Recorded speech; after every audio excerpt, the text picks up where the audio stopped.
महायुती आम्ही केलेली आहे। महायुतीमध्ये राष्ट्रवादी काँग्रेस पक्ष इतके दिवस भाजपच्या विरोधामध्ये होता। अनेक निवडणुका आपण एकमेकाच्या विरोधामध्ये लढलो। मग त्या गाव पातळीवरच्या असतील, जिल्हा पातळीवरच्या असतील, राज्याच्या पातळीवरच्या असतील, देशाच्या पातळीवरच्या असतील। मित्रांनो, मी नेहमी सांगतो, कोणीच राजकारणामध्ये कायमचा विरोधक नसतो, कायमचा मित्र नसतो।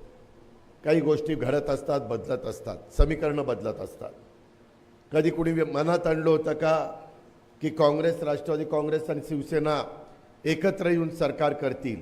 विशेषतः काँग्रेस आणि शिवसेना कदापि कुणी विचार केला नव्हता, परंतु तेही घडलं। मित्रांनो, मी आज तुमच्या सगळ्यांच्या समोर बोलत असताना काही जण म्हणतात की अजित पवारांनी ह्या वयामध्ये पवार साहेबांना सोडायला नको होतं। मित्रांनो, मी 87 पासून तिथं साहेबांना दैवत मानून त्यांचं काम करत आलो। त्याचे तुम्ही सगळेजण साक्षीदार आहात। ते म्हणतील ती पूर्व दिशा, ते म्हणतील तो उमेदवार, ते म्हणतील ती भूमिका, त्याचं फक्त आपण समर्थन करायचं। जवळपास मागच्या वर्षापर्यंत आम्ही सगळं करत आलो। ते म्हणाले भाजपला पाठिंबा द्यायचा 2014ला द्यायचा 2017ला द्यायचा 2019ला आपण सरकार बनवायचं। पुन्हा म्हणले की आता नाही, आता माघार घ्यायची, पुन्हा आता शिवसेनेबरोबर बनवायचं। मित्रांनो, ज्या वेळेस आपण ज्याला नेता मानतो, आपण ज्यांच्याकडे बघून राजकारणात येतो, त्यांनी भूमिका सांगितल्यानंतर प्रत्येक वेळेस भूमिका ऐकत आपण आलो। परंतु मी पण आता 60च्या पुढे गेलोय।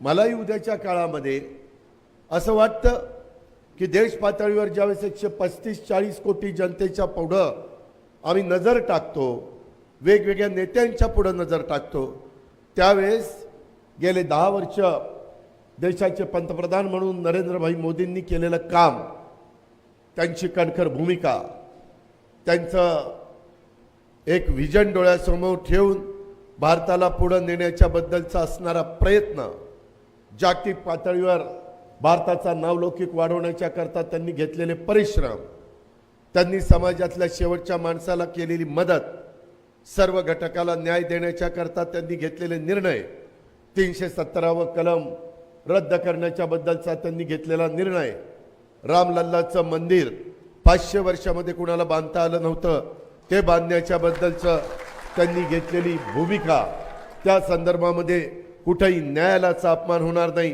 कुठेही कायदा सुव्यवस्था अडचणीत येणार नाही, कुठेही जातीय दंगली घुसळणार नाही, अशा प्रकारचं एक प्रशासनावर जबरदस्त पकड आणि कमांड असणारं नेतृत्व म्हणून आपण त्यांच्याकडे बघतो।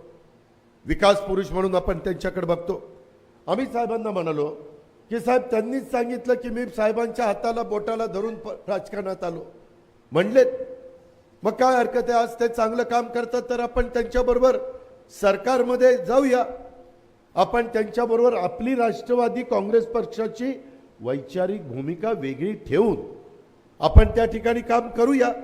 अनेकांनी केलंय, ममता बॅनर्जींनी एकेकाळी केलंय, फारुख अब्दुल्लांनी केलंय, आज नितीश कुमारनी केलं, पुन्हा बाहेर पडले, पुन्हा केलं, चंद्रबाबूंनी केलं, अनेक, मी किती दिग्गज नेत्यांची नावं घेऊ, अशा प्रकारच्या घटना घडलेल्या आहेत, हे आपण नाकारता येत नाही। आणि आपण कशा करता काम करतोय, किंवा इथं राहुल आहे, राहुलच्या बरोबर तुम्ही जीवाभावाची साथ देताय। आज राहुल बोलत असताना थोडंसं अण्णांचा विषय निघाल्यानंतर भावनिक झाला, साहजिकच आहे। वडिलांना आपण दैवत मानतो, मातेला एक वेगळा मान सन्मान नेहमीच आपण करत आलेलो आहे। मी सुभाष अण्णांना या निमित्तानं भावपूर्ण श्रद्धांजली अर्पण करतो, त्यांना अभिवादन करतो। मी पण राजकीय जीवनाची सुरुवात केली त्यावेळेस इथं आप्पा आणि अण्णा जोडीच होती। त्यांनी मला कित्येकदा सांगितलं की अजित पवार, त्या बारामतीमध्ये तालुक्यापुरतं काम करायच्या ऐवजी या ना, जिल्ह्याच्या राजकारणामध्ये या, जिल्हा बँकेमध्ये या, तुम्हाला त्या ठिकाणी स्कोप मोठा आहे। आणि त्या पद्धतीनं मी निर्णय घेत गेलो। जर चांगला कोणी सल्ला देत असेल तर काय घ्यायचा नाही। हे सगळं होत असताना आताच्या काळामध्ये आज दौंडवाल्यांना काय पाहिजे? विकास पाहिजे। मला काय पाहिजे? विकास पाहिजे। राज्याचा आणि देशाचा पण भलं झालं पाहिजे। आज देश पातळीवर 5व्या क्रमांकावर अर्थव्यवस्था जागतिक पातळीवरची मोदी साहेबांनी पोचवली, ती त्यांना 3ऱ्या क्रमांकावर न्यायची. त्याकरता त्यांना पूर्ण बहुमत पाहिजे. आजूबाजूच्या राष्ट्रांनी आपल्याकडे वाकड्या नजरेने बघता कामा नये. अशा प्रकारचा एक जगामध्ये सर्वात लोकप्रिय नेता म्हणून मोदी साहेबांची ओळख आहे. आणि मग असं असताना आम्ही साहेबांना म्हटलं की साहेब, जर दुसरं कोण तिथं दिसत नाही, आपण उगीच कुणाच्या तरी मागं जायचं. पाठीमागं असंच सगळ्यांनी मागं लागून त्या जनता पक्षाला निवडून आणलं. तुम्हाला आठवत असेल काय अवस्था झाली. पंतप्रधान कोण झाले, किती दिवसात घरी गेले, किती दिवसात जनता पक्षाचं पार बस्तान बसून गेलं. शेवटी एवढ्या मोठ्या देशाला पुढं न्यायचं असेल तर मजबूत नेता असावा लागतो. आजपर्यंत बघा, पंडित जवाहरलाल नेहरू, इंदिराजी, राजीव गांधी यांना लोकांनी एक करिश्मा असणारे नेते होते. परंतु त्याच्यानंतरच्या काळामध्ये आज दिसत नाही. आज गुजरातचे मुख्यमंत्री पद सोडून ज्यावेळेस देशामध्ये ते सगळीकडे फिरले, त्यावेळेस देशाने त्यांना पूर्णपणे पाठिंबा दिला आणि त्यांनी मग मागं वळून बघितलं नाही. त्यांनी नुसतं आज 10 वर्ष एकही सुट्टी न घेता सतत काम काम काम काम कोण करू शकतो. येड्यागाबाळाचं काम आहे हे, लक्षात घ्या ना. अहो तुम्ही आम्ही पण उद्या बघा 7 तारीख उद्या, आता काहींचा 13 तारखेला आहे मतदान म्हणून थांबतील. 13 तारीख झाल्यावर बरेच जण इकडं तिकडं परदेशात निवांत फिरायला मजा करायला जातील. गरम होतंय गरम होतंय गरम होतंय. अहो असलं आम्ही लोक तुमच्यातले आहोत. आपण सगळेजण कष्टाने वर आलेलो कार्यकर्ते आहेत. आपण धंद्या पाण्याला महत्त्व देणारे कार्यकर्ते आहोत. आपण संस्था चांगल्या चालवणारे कार्यकर्ते आहोत. आणि हे करत असताना मी फक्त साहेबांना म्हटलं, ते म्हटले ठीक आहे अजित, मी आता राजीनामाच देतो. त्यांनी दिला. मी सांगितलं राजीनामा द्या राजीनामा द्या. तेच म्हणले मी राजीनामा देतो. म्हणले आता तुम्ही बघा. म्हणलं बघतो म्हणजे चालवतो. त्याच्यामध्ये काय माझं काय चुकलं. मी आज राज्य चालू शकतो ना. माझी पण प्रशासनावर पकड आहे ना. मी एक गाव 2 तुकडे करू शकतो ना. एखादं काम हातामध्ये घेतलं तर खणखणीत वाजून काम करून दाखवतो. असा लेसापेचा नाही आहे. आणि त्याकरता मला असं वाटतं, राहुलनी मागाशी जी भूमिका मांडली, आम्हाला देशाचा म्हणजे केंद्राचा निधी आपल्या लोकसभा मतदारसंघात आणायचा आहे. राज्याचा निधी मी देवेंद्रजी तर देतोच, त्या पद्धतीनं राहुल प्रयत्न करतो, इतर प्रयत्न करतायत. परंतु एकट्या राज्याच्या निधीपेक्षा आजपर्यंत राज्याचा निधी आणून माझ्या दौंड तालुक्याचा जो काही कायापालट झालेला तो झाला. मागाशी प्रेमसुख कटारे आपण म्हणले, दादा बारामती कशी केली तसं आम्हाला दौंड करून द्या. जरूर करून देऊ. त्यामध्ये निधीची काही कमतरता भासू देणार नाही. कारण माझ्या हातामध्ये 6-6.5 लाख कोटीचा निधी आहे. फक्त एवढंच म्हणणं आहे की दिलेला निधी सत्कारणी लागावा, त्याच्यामध्ये क्वालिटीचं काम व्हावं. दौंडकरांनो, मी सकाळी आज पण बारामतीमध्ये 5.25 लाख कामं बघायला जातो. कोण उपमुख्यमंत्री हो, त्याला स्वतःच्या घराचं काम बघायला वेळ नसतो. आम्ही लोकांचे सार्वजनिक प्रश्न आणि कामं बघत असतो.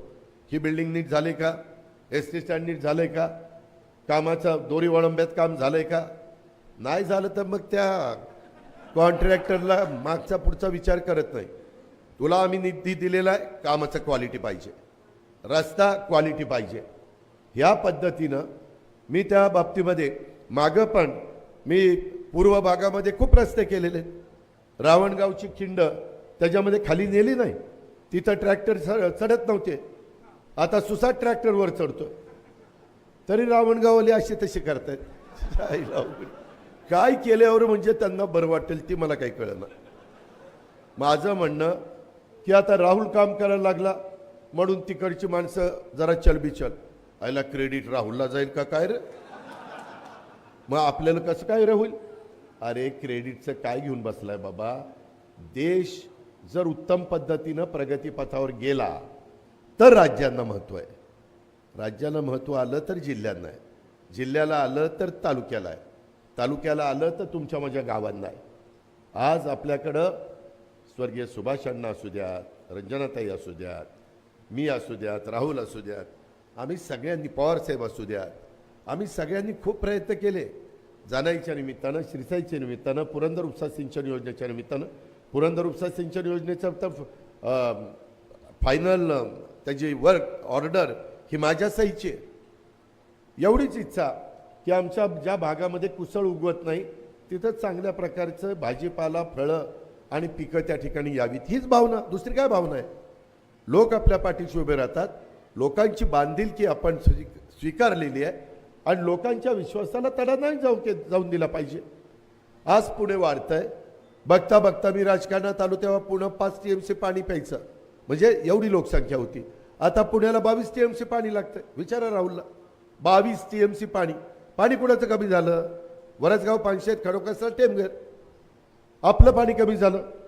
आपल्या इंदापूरचं झालं, बारामतीचं झालं, माझ्या दौंडचं झालं, माझ्या हवेलीचं झालं. त्याकरता आता त्याने उल्लेख केला, तो प्रस्ताव आणलेला.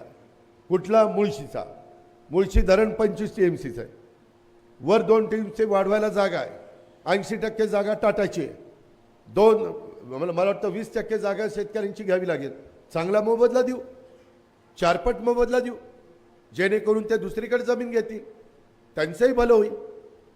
2 TMC पाणी वाढल्यावर मुळशी टप्पा 1 आणि टप्पा 2 ते उद्या 25-30 वर्ष, 50 वर्ष चालेल. आणि हे सगळं पाणी ज्यावेळेस सिवरेज ट्रीटमेंट प्लांटमध्ये ट्रीटमेंट करून नदीला आल्यानंतर ते आपल्याला मिळणार आहे. आज पाणी खराब येतं आहे, त्याच्यामुळे जलपर्णी वाढती आहे, त्याच्यामुळं खास सुटती आहे, डास होत आहेत, प्रदूषण होतं आहे.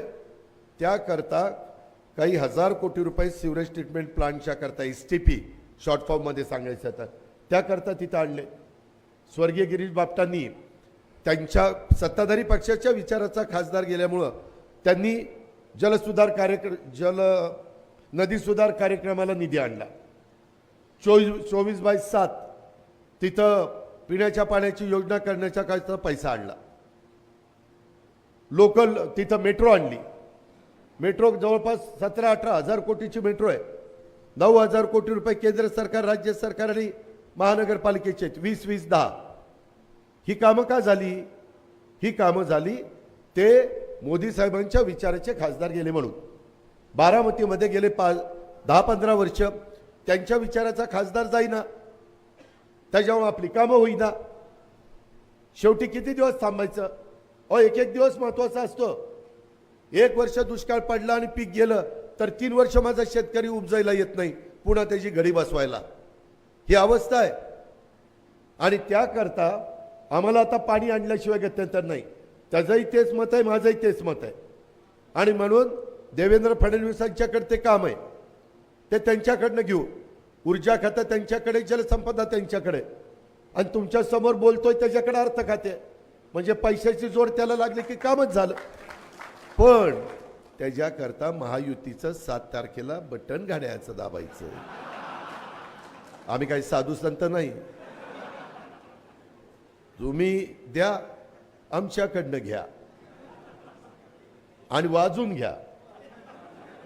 त्याच्यात कुठं कमी पडलो तर बोला. त्या संदर्भात तिथलं पाणी आपण इकडं आणू पाहतोय. त्याच्यात आम्हाला मोदी साहेबांची पण मदत पाहिजे. ब्रिटिशांच्या काळामध्ये टाटा धरण झालं, ते कशाकरता झालं? वीज निर्मिती करण्याकरता झालं. आता तर वाऱ्यावर वीज होती, सूर्यावर वीज होती, त्याच्या संदर्भात कोजनमध्ये होती, त्याच्यामध्ये गॅसमधनं वीज होती, न्यूक्लिअरमधनं वीज होती, अनेक प्रकारे वीज तयार होती. पूर्वी फक्त पाण्यापासून, कोळशापासून वीज तयार होती. पूर्वी फक्त पाण्यापासून व्हायची. आता पाण्याचं महत्त्व जास्त होत आलंय. पूर्वी पाण्याचं महत्त्व कमी होतं. मग आता पाण्यापासून वीज नका करू, पाणी आम्हाला द्या. पाणी देण्याच्या करता जुना ब्रिटिशांच्या काळातला कुठला करार ती काळामोडीत. त्यांना त्याच्याऐवजी जेवढी वीज लागती ती आपण सेंट्रल ग्रीडमधनं देऊ. आज मोदी साहेबांनी काही लाख युनिट वीज करण्याच्या करता, मेगावॉट वीज तयार करण्याच्या करता त्यांनी प्रकल्प हातामध्ये घेतले. आम्ही देवेंद्र एकनाथराव शिंदे, आम्ही 8.5 लाख पंप सूर्यावर तुमचे पंप चालतील. तुम्ही सारखे ओरडता ट्रान्सफॉर्मर जळाला, लाईट नाही, दिवसा नाही, रात्री नाही, काहीच नाही. त्याच्याऐवजी दिवस उजाडला, सोलर चालू, पॅनल चालू, त्याच्या संदर्भातले मोटर जाऊन बटन दाबा, दिवस मावळला, घरी या, बायका मुलांच्या मध्ये जेवा, खावा, आनंदाने राहा, विंचू नको, काटा नको, साप नको, कधीतरी बिबट्या आला तर बिबट्या नको, काही त्रासच नाही. आणि ते पंप चांगले चालतात. मी माझ्या शेतावर बसवलेले आहे, त्याच्यामध्ये कुठली पण अडचण नाही. तशा आता मोदी साहेबांनी आणलंय, जे गरीब आहेत, गरीब, त्याच्यामध्ये 300 युनिट पर्यंत वीज वापरणाऱ्यांना मोफत वीज, 80 कोटी गरिबांना मोफत धान्य, राशन. एकही माझा भारतातला गरीब माणूस उपाशी पोटी झोपता कामा नये. मित्रांनो, तुमच्या माझ्या भागामध्ये इकडे जास्त ऊसाची शेती आहे. मी आज राहुलकडं तर त्याच्या घरी गेलो होतो. कांचननी फर्स्ट क्लास मला जेवण दिलं आज. काय तिचं लग्न ठरून किती वर्ष झाले ना, आज जेवण दिलं तिने मला. असलंय बघा. हा, आरतीनं बोलवलं नाही तर कसं यायचं? ये मला जेवायला, येडा का काय रे? त्याच्यामध्ये मी काय सांगतो की त्या संदर्भामध्ये आम्हाला तो भाग गमतीचा आहे. शेवटी आपण माणूस की एकमेकांशी सांभाळत असतो. बाबांनो, ह्या संदर्भात केंद्राचा निधी आला पाहिजे. मगाशी राहुलनी प्रश्न काय काढला बुडीत बंधाऱ्याचा. रंजनाताई कुल असताना ट्रायल बेसवर मी बुडीत बंधारा ट्रायल बेसवर दिला होता. राहुलचं म्हणणं, रंजनाताई पण मला आज भेटल्या, त्या म्हणल्या अजित त्याचा रिझल्ट आम्हाला चांगला वाटतो, अजून केलं पाहिजे. शेवटी राज्य सरकारमध्ये काम करताना एखादी गोष्ट नियमात नसेल तर एक गोष्ट आमच्या हातात असते, स्पेशल केस, विशेष बाब.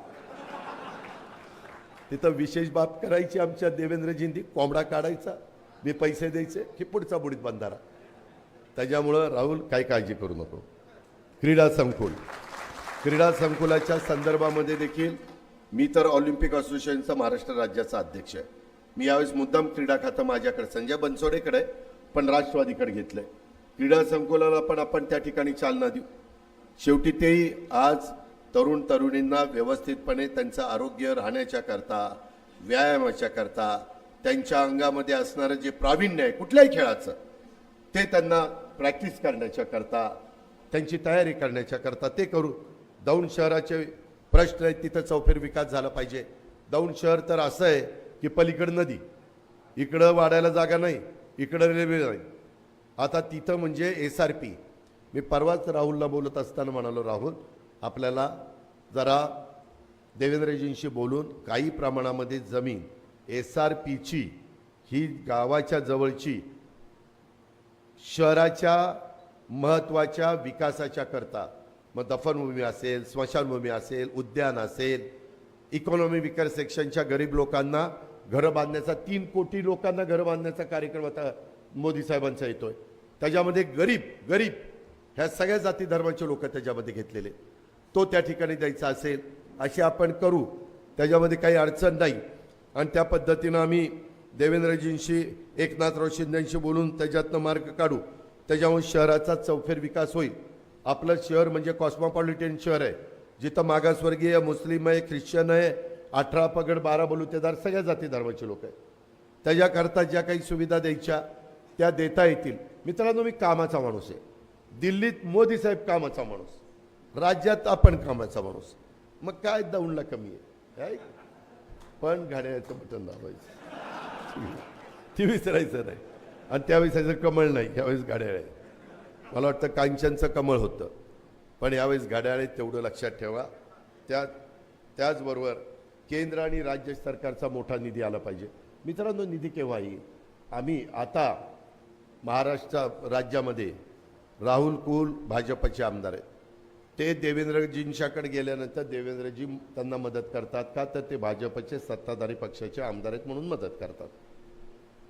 त्या पद्धतीनं केंद्रामध्ये देखील मोदी साहेबांना तिसऱ्यांदा पंतप्रधान करण्याच्या करता आपला उमेदवार तिथं निवडून गेला तर ते उमेदवार सांगतील ना, किंवा मोदी साहेब आम्ही आता निवडून आलेलो आहे, आमची ही कामं आहे, त्यांच्याबरोबर आम्ही जाऊ. राहुल येईल, कांचननी मागं नाही दिल्ली बघितली, तिला दिल्ली दाखवू, मी जाईन, बाकीचे सगळे हर्षवर्धनला नेऊ, दत्ता मामाला नेऊ, आम्ही एकमेकाचा बांध रेटलाय होय काय तिच्या आहे. ठीक आहे, काही झालं भांड्याला भांडं लागतं. त्याच्यामुळं आम्हाला त्यांना सगळ्यांना तुम्हालाही विकास पाहिजे. भांडून तर काही मिळत नाही, फक्त कुणावर अन्याय होऊ नये. नाहीतर मतं घ्यायची पुन्हा हायच एकमेकाच्या बोकांडी, ते तसलं होतं कामा नये.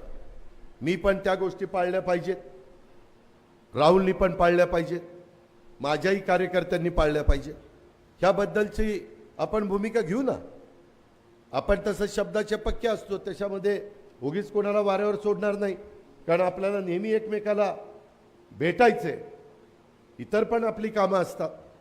आणि त्याचबरोबर ह्या दौंडचा विकास करण्याच्या करता केंद्राचा निधी जसा त्यांनी आणला, कुणी आपल्या गिरीश बापट साहेबांनी, तशा पद्धतीनं आपली लोकल दौंड पुणा ती सुरू करायची, ती फास्ट करायची. वंदे भारत ट्रेन असतील, आपल्या स्टेशनचा चांगल्या प्रकारचा जीर्णोद्धार करण्याचं काम असेल. मगाशी राहुलनी सांगितलं तशा प्रकारचे अनेक उड्डाण पूल, ते बाबा फार अभ्यास करतोय सध्या. ते बारीक बारीक किती वाहनं गेली की कसा उड्डाण पूल मिळतो, मग किती लाख वाहनं जायला लागतात, आमच्या कधी डोक्यात गेलं नाही, ह्याच्या डोक्यात शिरलंय. ते मगाशीच आम्हाला लेक्चर देऊन झालं. तशा पद्धतीनं अभ्यास करायची त्याची तयारी आहे. आणि त्यांनी अभ्यास केल्यानंतर वस्तुस्थिती सांगितल्यानंतर पुढचं काम निकाली काढण्याची आमची तयारी आहे. त्या पद्धतीनं PMRDA पण त्याने एक ब्रिज घेतला, काही ब्रिज त्याने रेल्वे डिपार्टमेंटकडनं घेतले. अजूनही काही कामं असतील ती पण आपण घेऊ, जेणेकरून माझ्या रेल्वे रूळ ओलांडत असताना ह्या भागातल्या लोकांना त्या भागात आणि त्या भागातल्या लोकांना ह्या भागात सुरक्षित यायला जायला मिळेल. ते तर आपल्याला पाहिजे. त्याचबरोबर त्याच्यामध्ये सामाजिक वातावरण चांगलं राहावं, दुमत असायचं कारणच नाही. कायदा सुव्यवस्था सगळेजण, सगळ्या जाती धर्माचे लोक गुण्यागोविंदांनीच नांदावी, त्याबद्दल दुमत कुणाचं आहे. आणि कोण चुकलं तर त्याला आपण पोलिसांना सांगू की या सारखा चुकतोय, ह्याचं बघा काय ते, मग टायरमध्ये घ्यायचं आहे का हद्दपार करायचा आहे का मोका लावायचा, तुझं तू बघ, तुझं तू म्हणजे पोलिसांनी. आपण आपल्याकडनं चूक होऊन द्यायची नाही. पण कुणी चुकत असेल तर एखाद दुसऱ्या वेळेस समजावून सांगायचं. नाही ऐकलं तर मग मात्र त्या संदर्भातली इथपुढची गोष्ट करायची. मगाशी मला आमचे ताराचंद बाराते यांनी सांगितले, भाजपचे सरचिटणीस आहेत, की दादा माझा ऊस गेले कित्येक वर्ष मी दौंड शुगरला घालतो, पण जाणून बुजून कधी कधी ऊसच नेत नाही. आज तुम्ही आज मला सांगितलं, त्या ह्याला मागे सांगितलं असतं तर गायकवाडालाच ऊस तोडायला लावला असतं. जाग कोयता घेऊन तोडूच ते जा, आपलं काम लय भारी असतं. मित्रांनो, गमतीचा भाग नाही. मला अशा प्रकारच्या काही तक्रारी आल्यात, मला असलं अजिबात आवडत नाही. राहुलला विचारा, ज्यावेळेस भीमा सहकारी साखर कारखान्याच्या संदर्भातले प्रश्न निर्माण झाले आणि मग राहुलनी आणि देवेंद्र फडणवीसांनी ते निराणी का मिराणी कोण आहेत त्यांना आणलं आणि त्याच्यामध्ये वेगवेगळ्या लोकांना आणून कसा तो कारखाना चालेल, प्रत्येक युनिट चालावं ह्याच मताचं मी आहे. शेतकऱ्यांच्या मालकीचं कुठलं युनिट बंद पडावं ह्या मताचा मी अजिबात नाही. आणि त्या पद्धतीनं अडचणी आल्या, परंतु वेळोवेळी प्रेमसुख कटारे यांनी मगाशी जसं सांगितलं, अगदी शेवटपर्यंत काम होईपर्यंत त्याच्यातनं आम्ही चिकाटी सोडली नाही. सगळं काम व्यवस्थित झालं. झालं ना बाबा, झालं.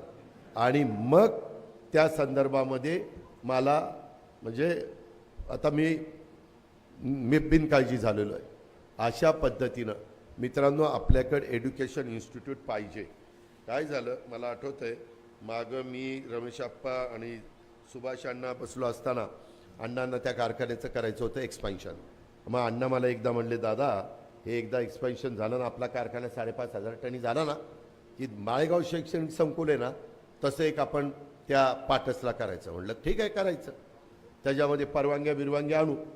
परंतु दुर्दैवानी एक अशी घटना घडली की होत्याचं नव्हतं झालं आणि त्याच्यातनं अण्णा आपल्याला सोडून गेले. पण मित्रांनो त्यांचं ते स्वप्न आहे, त्यांचं ते ध्येय आहे. आज लगेच काही मिराणींना त्या कारखान्यात जमेल असं नाही, पण मी तुम्हाला सांगतो, मी ह्यावेळेस पक्क ठरवलं आहे, तुम्ही मला ढिगाणी मतं द्या, मला म्हणजे माझ्या बायकोला, आणि त्या पद्धतीनं तुम्ही बटनं दाबा. मी इतकं चांगलं एज्युकेशन इन्स्टिट्यूट दौंड शहराच्या परिसरामध्ये निर्माण करतो. आत्ताच माझ्या भावकीने सांगितलं कुठली तरी जागा 12 एकर. म्हणलं भाव काय?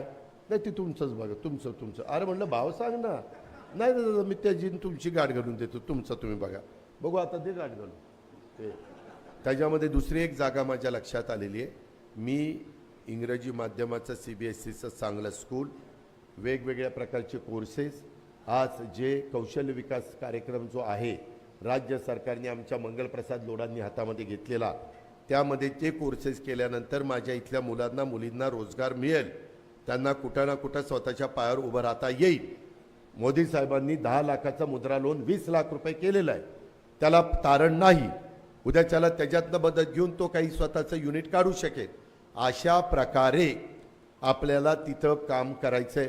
मी त्या संदर्भात जसं इंदापूरला शैक्षणिक संकुल केलं, बारामतीला शैक्षणिक संकुल केलं, इतरही काही वेगवेगळ्या भागामध्ये केलं, तशा पद्धतीनं बरेच दिवस मी बघतोय. मला एक जागा मिळाली होती माढाची, आपल्या दौंडवरून दौंड शहरातनं कारखान्यावर जाताना मध्ये बघा हाऊसिंगला दिली होती, ते नाही का माळ टॉवर बिवर बरेच गेले. हां तिथे इकडनं सिद्धटेकला रस्ता जातो सर, तर त्या ठिकाणी. पण नंतर काहीतरी कळलं तिथं काहीतरी फॉरेस्ट प्रायव्हेट काहीतरी आहे आणि ते काही जमलं नाही. नाहीतर मला त्या दोन्हीच्या मधी कुठंतरी करायचं होतं, पण ते राहिलं. ते आता आपण त्या बाबतीमध्ये करू. सुदैवाने माझ्या ओळखी खूप झालेल्या आहे. मी आता अमितभाईंची माझी चांगली ओळख आहे, नरेंद्र मोदी साहेबांची माझी चांगली ओळख आहे, आपण त्याच्यामध्ये उद्योगपतींची माझी चांगली ओळख आहे. आपण कुठलाही CSR आणू, काय बाकीचं काय करायचं ते माझं मी करतो. तुम्ही फक्त बटणं दाबा. हां, तुम्ही घड्याळाचं बटन दाबा. हे बाकीचं सगळं मी राहुलला मदत करेल, राहुल तुम्हाला मदत करेल. आम्ही सगळे मिळून तिथं मंत्रालयामध्ये बसू. उद्याच्या आचारसंहिता संपल्यावरच ह्या वेगवेगळ्या कामाला जे तिकडचं पाणी आणायचं आहे त्याच्यामध्ये आता 54 कोटी रुपये पुरंदर उपसा सिंचन योजनेला दिलेले आहेत. त्याचं काम आता चांगल्या पद्धतीने करतो, कारण काम झाल्यापासून मेंटेनन्सच नाही आहे. त्याच्यानंतर जानाई सिरसाईचं काम आपण करतोय, त्याचाही मेंटेनन्स नाही आहे. तिथं सोलर पॅनल टाकतोय. त्यांना जेवढी वीज लागती या तिन्ही याला आता राज्य सरकारने धोरण केलं आहे, इथनं पुढं पाणी बंद पाईपलाईनमधनं द्यायचं. त्याचबरोबर उपसा सिंचन योजना सरकारच्या खर्चाच्या आहेत. त्याच्यामध्ये टेंबू, ताकारी, म्हैसा, जे काटापूर, उरमोडी, जनाई, शिरसाई, तुमचं विष्णुपुरी, तुमचं पुरंदर, ह्या सगळ्या योजना टप्प्याटप्प्यामध्ये सोलर पॅनल बसून तेवढी वीज जेवढी त्यांना वर्षभरात लागती तेवढी तयार करून MSEBीला द्यायची, म्हणजे महावितरणला. म्हणजे आपल्याला लाईट बिल येणार नाही. मग फक्त पाणीपट्टी आणि मेंटेनन्स ते आपल्याला परवडेल. ते काही आपल्याला अडचणीचं नाही. मग ते करण्याच्या करता मी सांगितलं की पहिला टप्पा जनाई, शिरसाई, पुरंदरचा घ्या. कुठनं सुरुवात करायची तर म्हणलं इथनं सुरुवात करा. तशा पद्धतीनं आपण करतोय. मित्रांनो, खोटं नाही सांगत. तुम्ही म्हणाल की याला आता लईच बडबडतोय, मागं काय ह्याला झालं होतं. मागच्या वेळेस या गोष्टी लक्षात आलेल्या नव्हत्या. नंतर यांनी ती कमिटी कुठली रे, मुळशी धरणाची कमिटी, त्याच्यात वकील होते, बॅरिस्टर असल्यासारखंच आहे, वकील होते त्याचे आमचे. आणि मग त्या पद्धतीनं त्यांनी अविनाश सुर्वे सचिव होते, त्यांनी अभ्यास केला.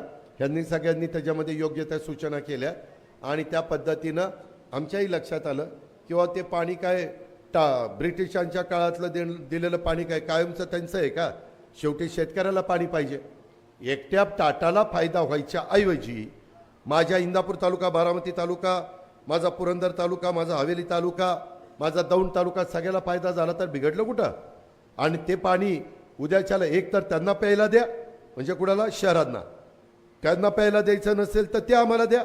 ह्या 4 धरणांचं प्यायला घ्या, कुठलंही चालतंय. परंतु ते त्यांना प्यायला दिलं तर आपलं शेतीचं पाणी आपल्याला मिळेल. आणि ह्या प्रकारे आपण पुढं जायचा निर्णय घेतलेला आहे. हळूहळू लाईनिंग जिथं लोकांची मान्यता असतील, जिथं तुमची संमती असेल तीच कामं तुमचे आमदार, मी पालकमंत्री म्हणून उद्याच्याला तुम्ही खासदार निवडून दिले तर सुनेत्रा पवार हे लोक करतील. लोकांचा विरोध असताना दंडुकेशाहीनं पोलीस बळाचा वापर करून एक पण गोष्ट आम्ही करणार नाही.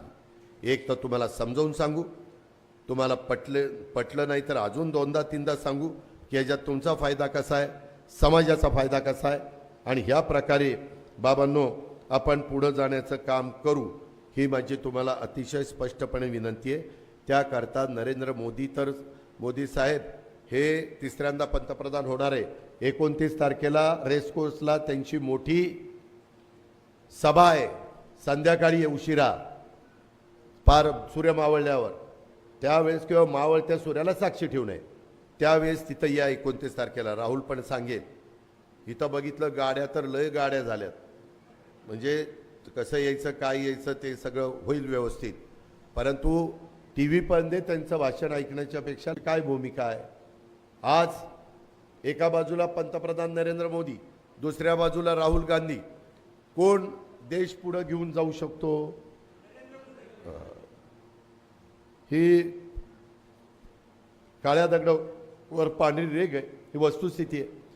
त्याच्यात काही लोक सांगतात, मी आता इथल्या दौंडच्या लोकांना काहींची माहिती थोडंसं हे घेतलं की काय बाबा त्यांचं म्हणणं आहे, काय राव सोयाबीनला दर नाही, कापसाला दर नाही. अला का तुम्ही कधी सोयाबीन कापूस पिकवला? अरे आपलं बघा ना, आपल्या उसाला दरवर्षी FRP वाढवली का नाही? वाढवली. आपल्या इथं पूर्वी आमच्या काळामध्ये काँग्रेसचं सरकार असताना साखर 17 रुपयांनी, 19 रुपयांनी, 20 रुपयांनी, 22 रुपये कशी विकली जायची, मग भाव कमी निघायचा. आता मोदी साहेबांनी सांगितलं 31 रुपयाच्या खाली साखर विकायची नाही. व्यापाऱ्याला टेंडर भरायचं असेल तर कमीत कमी त्याने 31 रुपये भरायचे, त्याच्यावरच. आता साखरेचे भाव 35-36 रुपये. उद्याच्याला त्यामध्ये पण सुधारणा होईल. त्या संदर्भामध्ये दुधाचा धंदा अडचणीत आला, आम्ही 5 रुपये लिटरला तुम्हाला अनुदान दिलं आहे. काही लोकांना अनुदान मिळालं नाही. आचारसंहितेमुळं मला अधिकाऱ्यांना बोलता येत नाही. आचारसंहिता होऊ द्या, कुणाचं अनुदान राहिलं असेल ते देण्याचं काम आम्ही करू. त्याच्यामध्ये कुणाचं बुडवणार नाही. फक्त गाईचं दूध पाहिजे, म्हशीचं नाही, शेळीचं नाही, मेंढीचं नाही, उंटाचं नाही, कुणाचं बाकीच्यांचं नाही. आम्ही धोरण घेतलं आहे गाईच्या दुधाला 5 रुपये जास्त, कारण म्हशीच्या दुधाला तर मिळतंच आहे, त्याच्यावर तिथं काही द्यायचं गरज लागली नाही. आणि ह्या पद्धतीनं तो विषय आम्ही निकाली काढलेला आहे. दुसरं, आचारसंहिता लागायच्या आधी एकनाथराव शिंदे, देवेंद्रजी, मी एका कॅबिनेटला आमच्या लक्षात आलं कापसाचे आणि सोयाबीनचे दर घसरले, परंतु त्याचे सगळं रेकॉर्ड आमच्याकडे नव्हतं. कुणाला किती द्यायचं. धान म्हणजे तांदळाला आम्ही मदत केली. भंडारा, गोंदिया, चंद्रपूर, गडचिरोली अशा भागामध्ये लोक समाधानी आहेत. आता सोयाबीन आणि कापसाचे दर पडलेत, त्यांना क्रॉस सबसिडी अनुदान देण्याच्या करता 4,000 कोटी रुपये काढलेत. उद्याच्याला आचारसंहिता संपल्यानंतर त्याच्याबद्दलचं वाटप हे त्या भागातल्या लोकांना होईल. ऊसाचा दर वाढतोय. आत्ता पण मी बघितलं, मगाशी राहुलला विचारलं, ही ऊस कुठं चालला आहे. एका शेतकऱ्याचा ऊस चालला होता गुराळाला, 3,000 रुपये टन काहीतरी गुराळाचा दर चालला आहे म्हणलं. त्याच्यामुळं तुझं 100 जास्त, 3100 रुपये, म्हणजे लोकांना बऱ्यापैकी पैसे लगेच काटा पेमेंट आहे ना. वजन झालं तर वजन आहे ना बरोबर. नाहीतर 2 टनाचं वजन 1800 आणि भाव 3100, काय करतं त्याला. तर बाहेरनं काटा करायचा आणि मग द्यायचं त्याच्या काट्यावर. दौंड शुगरला पण काट्यावर सांगताना पहिला खाजगी काट्यावर वजन करायचं मग तिथं न्यायचं, मग बरोबर आहे का नाही कळतं आपल्याला. बाकीच्यांकडे करायचं का नाही ते बघावं, ती काय माझा आहे. तर मित्रांनो, सांगायचं तात्पर्य, माझ्या शेतकऱ्यांनी कष्टाने पिकवलेलं आमचा ऊस असेल, आमचं गायांचं दूध काढलेलं असेल, ह्याला योग्य पद्धतीचं भाव मिळाला पाहिजे, ह्या मताचे आम्ही आहोत. कारण शेतकरी मी पण आहे, राहुल पण शेतकरी आहे, तुम्ही पण शेतकरी आहे. शेतकरी हे तुमची माझी जात आहे. ह्यावेळेस जातीचा, पातीचा, नात्याचा, गळत्याचा विचार करू नका. ह्या संदर्भामध्ये भावनिक होऊ नका. आम्ही जेवढं काही साहेबांच्या कारकिर्दीमध्ये साहेबांना भरभरून द्यायला पाहिजे तेवढं भरभरून दिलं. त्याच्यात तुम्ही पण कमी पडला नाही, मी पण कमी पडलो नाही. आता साधं एक म्हण आहे, म्हणतात 4 दिवस सासूचे, 4 दिवस आता सुनेचे आलेले आहेत. आणि आमची कांचन पण बाहेरची नाही, आमची कुलांचीच घरची, म्हणजे घरची झालेली आहे. त्याच्यामुळे काही जण म्हणतात बाहेरचे आता 40 वर्ष झाली तर बाहेरचे म्हणतात, राव काय आता म्हणायचं. आता तुमच्या घरातल्या सुनेला तुम्ही बाहेरचे म्हणाल का रे? बघा आता तुम्हाला पटतंय का बघा बाबा, आपलं काय नाही. हे जे काही चाललेलं आहे, अरे निवडणुकीचं बोला ना, विकासाचं बोला ना, कुठं काही आम्ही कमी पडलो तर ते सांगा ना. भावनिक कशाला मुद्दा करताय? आज सगळे तुमच्या घरात पण एखादी व्यक्ती वयस्कर झाल्यावर पोराच्या हातात देते ना धंदा, का नाही देत? मग द्या ना आमच्या हातात. नाही मी खोटं नाही बोलत, मी खरंच सांगतोय. कारण काही जण भावनिक करतात. भावनिक मुद्दा नाहीये हा, तुमच्या पुढच्या पिढीच्या भवितव्याचा प्रश्न आहे. उद्याच्याला केंद्रामध्ये मोदी साहेब असतील आणि जर टाटानी नाही ऐकलं, एक मोदी साहेबांचा फोन किंवा अमित भाईंचा फोन गेला की टाटा सरळ होईल. नाही सर देतो जी सर असं असतं. सोनारांनी कान टोचायचे असतात. कुणी कान टोचलं की दुखतंय, लय दुखतंय. स्वराने हा तेच मी म्हणतोय, म्हणून तर गाड्या आठव. तर त्याच्यामुळं नेहमी आपलं भाजपचं कमळ असायचं. आता ते वासुदेवरावांना पहिले 2 दिवस सांगत होतो, कमळ नाही घड्याळ घड्याळ घड्याळ. मी आता मशीनवर त्यांच्याकडनं गिरून घेणार आहे. आज तर बाबा लय खुश झालाय, नातवंड झालंय. पेढे काही आणले नाही, नुसतं तोंडीच सांगितलं नातू झाला. अरे पेढा दे. तर अशा पद्धतीनं एकंदरीत हे सगळं चाललेलं आहे. मी थोडंसं हलकं फुलकं राहावं म्हणून हे बोलतोय. परंतु मित्रांनो, मी फार सिरियस आहे. राहुल पण फार सिरियस आहे.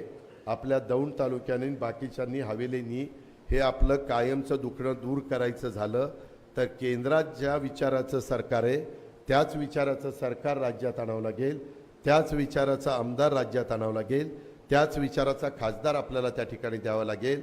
ह्या संदर्भामध्ये आपल्याला आपला फायदा उठवायचा आहे. मागं जे काही झालं गेलं गंगेला मिळालं. किती उकिरडा उकरत बसला तरी त्याच्यातनं कचराच बाहेर निघणार आहे. आपण शब्दाचे पक्के आहोत. त्याच्यामध्ये मागं वेगवेगळ्या काळामध्ये वेगवेगळ्या घटना घडल्यात, त्याचा मी पण साक्षीदार आहे. परंतु इथून पुढच्या काळामध्ये आपण एक समंजस भूमिका घेऊन भारताचा सर्वांगीण विकास, महाराष्ट्राचा सर्वांगीण विकास, माझ्या दौंड तालुक्याचा सर्वांगीण विकास हे ध्येय डोळ्यासमोर ठेवून आपण त्या ठिकाणी पुढे जाण्याचा निर्णय घेतलाय. त्याला कुठेही दृष्ट लागून देऊ नका, हलक्या कानाचं राहून देऊ नका. तो करतोय तर मी काय करायचं, मग मी करतोय तो लक्ष देत नाही, असं एकमेकावर ढकलू नका. ह्याच्यातनं राहुलची देवेंद्रजींच्याकडं वर पक्षाकडं विश्वासार्हता कमी पडून देऊ नका. मी देखील त्या संदर्भामध्ये सगळ्या गोष्टी तुमच्याकरता करायला तयार आहोत. मला आता 7-7 वेळेचा आमदारकीचा अनुभव आहे.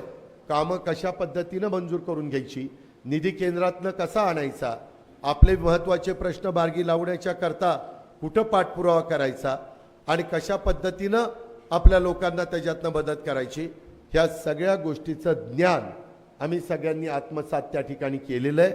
मागं जे खासदार गेले ते विरोधी पक्षाचे असल्यामुळं त्यांना भाषणं केल्याशिवाय दुसरं काही गत्यंतर नव्हतं.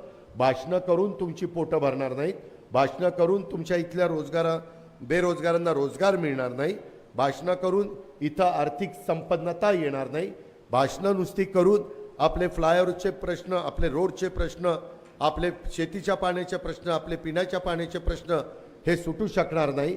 त्याकरता आपल्याला मोदी साहेबांच्या विचाराचा महायुतीचा उमेदवार हेच आपल्याला निवडून त्या ठिकाणी द्यायचे. 29 तारखेला मात्र सभेला अवश्य येण्याचं त्या बाबतीमध्ये काम आपण सगळ्यांनी करावं. आणि मी एवढंच सांगतो की जे काही आत्ता ठरलेलं आहे ह्यामध्ये मी तुम्हाला किंवा राहुलला कुठंही वाऱ्यावर सोडणार नाही, हा माझा तुम्हाला शब्द आहे. आणि त्या पद्धतीनं माझ्याकडनं घडेल. मला उद्याच्याला सगळ्यांनाच बरोबर घेऊन जायचं आहे. शेवटी आपला विकास झाला पाहिजे, ही गोष्ट आपण सगळ्यांनी लक्षात घ्या. भावनिक होऊ नका.